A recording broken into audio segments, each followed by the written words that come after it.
Pakistan cricket के आजकल बहुत बुरे दिन गुजरे हैं क्योंकि एक बुरी खबर हमसे हजम होती ही नहीं है, उसके दुख से हम निकल नहीं पाते और दूसरी खबर हमारे जो है वो सर पे मंडलाना शुरू हो जाती है और फिर एक दिल जो है वो धक धक करना शुरू हो जाता है। बिल आखिर जिस चीज़ का डर था वही हुआ। आईसीसी ने जो वो पिंडी क्रिकेट स्टेडियम में जो प्रिपेयर हुई थी pitch for the Rawalpindi test between Pakistan and England, उसको बिलो एवरेज करार दे दिया है और एक और demerit point Pindi cricket stadium का हो गया है। यानी कि अब ऑस्ट्रेलिया के खिलाफ जो इसी साल 2022 में जो मैच हुआ था, टेस्ट मैच पिंडी क्रिकेट स्टेडियम में, उसमें भी एक डिमेरिट पॉइंट हुआ था और जो पिंडी क्रिकेट स्टेडियम में जो इंग्लैंड के खिलाफ पाकिस्तान का टेस्ट मैच हुआ है रिसेंटली, उसमें भी डिमेरिट पॉइंट हो गए। यानी कि अब दो डिमेरिट पॉइंट्स हो गए हैं पिंडी क्रिकेट स्टेडियम के। और इसमें इस वीडियो में आपको बताऊंगा कि पीछे एक्चुअली कहानी हुई क्या है इसके पीछे। पहले तो ये आपको बता दूं कि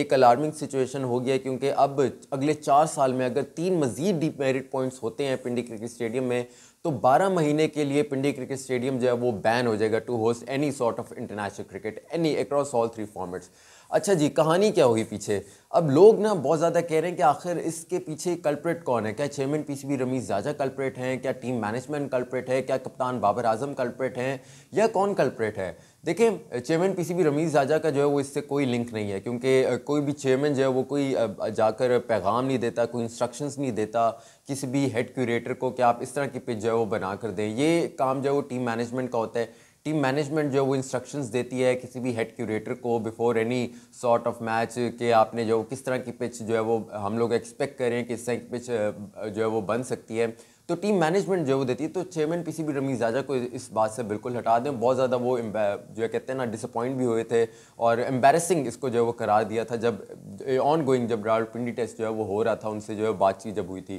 खैर, टीम मैनेजमेंट जो अंदर की बात है वो ये है कि टीम मैनेजमेंट ने जो है वो जो पिंडी के हेड क्यूरेटर हैं उनको कहा था कि आपने टर्निंग ट्रैक बनाना है और कोई भी जो है ना फास्ट बॉलर्स को जिसमें जो है वो साजगार ना हो। और पिंडी क्रिकेट स्टेडियम के जो हेड क्यूरेटर हैं उन्होंने जब एक और कोशिश की और ये नाकाम कोशिश की क्योंकि यही वो हेड क्यूरेटर हैं जिन्होंने ऑस्ट्रेलिया के खिलाफ जो टेस्ट मैच हुआ था उसमें भी इन्होंने ही जो है वो पिच क्यूरेट की थी और वो जो है वो इससे भी ज़्यादा एक फ्लैट डेक लग रहा था, एक रोड लग रही थी। और इस बार भी जो है वही हुआ कि जिसका डर था कि बिल्कुल एक रोड और फ्लैट डेक हमें जो मिल गई। इसका जो पीछे अमल क्या था, जो मैं क्योंकि जाहिर सी बात है 3 दिन में पिंडी क्रिकेट स्टेडियम में ये टेस्ट मैच जब शुरू होने वाला था तो उससे 3 दिन जब प्रैक्टिस सेशन था तो मैं पिंडी क्रिकेट स्टेडियम में ही मौजूद था और इसको एनालाइज कर रहा था कि आखिर ये पिच जो है बना किस तरह रहे हैं। इन्होंने क्या किया था कि इन्होंने बिल्कुल एक पिच को जो है ना, एक ग्रासी पिच थी, फुल ग्रास से कवर्ड थी वो पिच, उसको इन्होंने जो है वो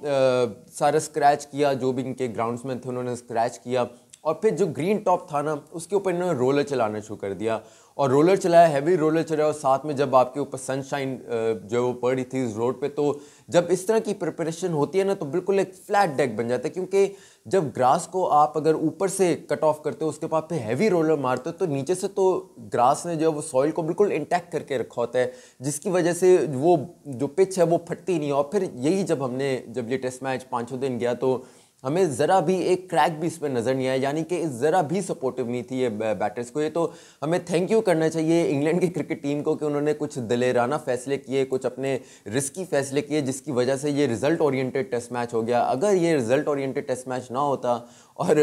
1500-1600 रन इस पर जो है वो मज़ीद बन रहे होते तो ये पिच तो मेरे ख्याल से एक डिमेरिट पॉइंट के लायक नहीं थी, तो सीधा सीधा बैन के लायक थी। क्योंकि ये इंग्लैंड को हमें थैंक यू करना चाहिए कि उन्होंने इस पिंडी क्रिकेट स्टेडियम के जो वेन्यू है उसकी कुछ इज्जत रख लिया क्योंकि हेड क्यूरेटर हैं उन्होंने तो इसकी इज्जत बिल्कुल जो है वो लाज ही नहीं इसकी कोई रखी और बिल्कुल प्रॉपर उन्होंने जो है वो प्लानिंग की कि किसी तरह ये जो है वो तबाह हो जाए। अब क्या हो सकता है कि चेयरमैन पीसीबी रमीज़ जाजा को डेफिनेटली इस पर नोटिस तो लेना चाहिए, कोई आम बात तो है नहीं। अब अगर मजीद तीन मजीद डिमेरिट पॉइंट्स हो गए अगले 4 साल में तो ये तो बैन हो जाएगा। और पिंडी क्रिकेट स्टेडियम की जो आवाम है, जो क्रिकेट फैंस हैं इस्लामाबाद रावलपिंडी में रहने वाले, वो ये डिज़र्व नहीं करते। पूरे पाकिस्तान में अगर कोई क्रिकेट फैंस हैं जो प्रॉपर्ली इंजॉय करते हैं, आकर प्रॉपर्ली सपोर्ट करते हैं ना सिर्फ पाकिस्तान को बल्कि दूसरी टीम को भी और जैम पैक रखते हैं, टेस्ट मैच के 500 दिन जैम पैक रखना,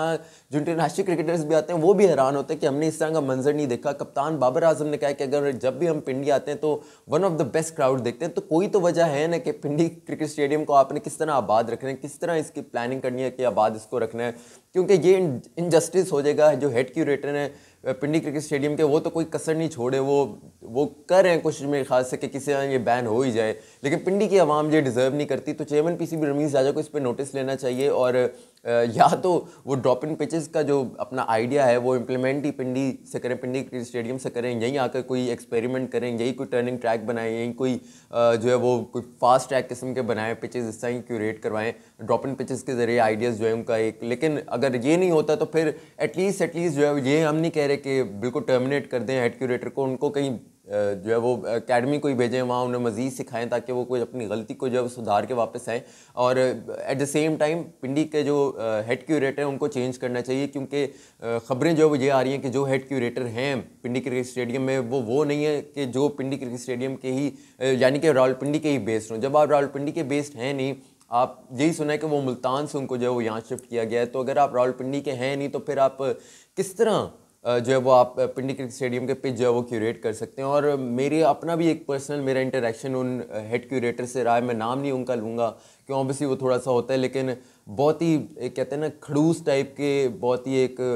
इल मैनर्ड, जिनको बात करने की भी शायद जो है वो तमीज़ ना हो और हर वक्त गुस्से में रहते हैं, इस तरह का मेरा इंटरेक्शन उनसे हुआ। सिर्फ मैंने पिच के हवाले से थोड़ा सा पूछा कि कौन सी वाली जो है पिच बन रही है, लेकिन इतना बुरा रिएक्शन था कि शायद मैं आपको इस वीडियो में सामने मैं बता भी ना सकूं, इस तरह का जो रिएक्शन था। खैर ये जब इस तरह की जब पिचेस बनाई जाएंगी तो उससे एक वेन्यू की तो जाहिर सी बात है जो एक क्रेडिबिलिटी होती है वो तो डैमेज होगी, लेकिन जो पाकिस्तान क्रिकेट है ना उसकी क्रेडिबिलिटी इसमें जो है वो डैमेज हो रही है। तो पीसीबी चेयरमैन जो है रमीज़ आजम को कुछ ना कुछ इस पर नोटिस ज़रूर लेना चाहिए इससे पहले कि पिंडी क्रिकेट स्टेडियम बैन हो जाए, क्योंकि पिंडी की अवाम, इस्लामाबाद की अवाम ये डिज़र्व नहीं करती जो पिंडी क्रिकेट स्टेडियम के साथ जो है वो हो रहा है। खैर आपसे इसी तरह मजीद वीडियोज़ में बात होती रहेगी। कमेंट सेक्शन में अपनी फीडबैक से ज़रूर आगाह कीजिएगा, क्योंकि that really matters to me. अपना बहुत सारा ख्याल रखिएगा। अरफा फिरोज़ को इजाज़त दीजिए। अल्लाह हाफ़िज़।